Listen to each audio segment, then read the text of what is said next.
Income tax department నుండి 314 కోట్ల రూపాయలు నోటీసు వచ్చింది.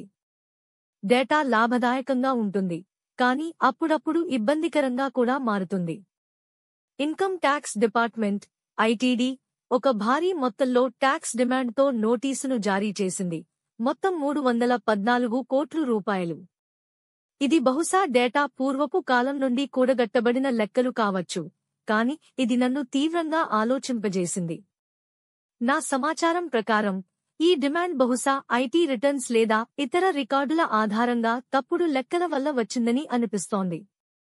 ప్రస్తుతం ఈయన తన చట్టబద్ధమైన ప్రతినిధులతో కలిసి ఈ విషయాన్ని పరిశీలిస్తున్నాను మరియు అవసరమైనన్ని ఆధారాలతో ఈ నోటీస్కు స్పందించబోతున్నాను. ఈ విషయం ఇంటర్నెట్లో వేగంగా వైరల్ అయింది. ప్రముఖ యూట్యూబ్ అయిన ఈ వ్యక్తి పేరు వ్యాఖ్యలో లేదు కి ఈ నోటీసు వచ్చింది. ఆయన ప్లేసెస్ ఇన్ పిక్సెల్ అనే ఫోటోగ్రఫీ బ్లాగ్ ద్వారా ప్రజాదరణ పొందారు.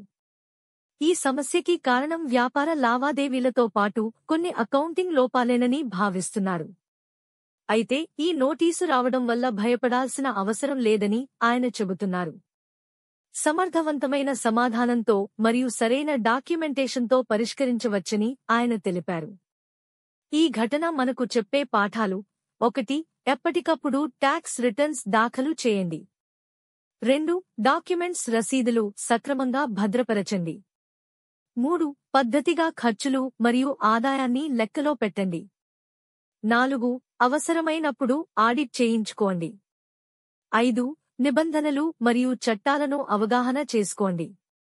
ఈ అనుభవం ఒక స్పష్టమైన సంకేతం: డిజిటల్ యుగంలో మీ డేటా ఎలా ఉన్నదో మీరు దాన్ని ఎలా నిర్వహిస్తున్నారో చాలా ముఖ్యం.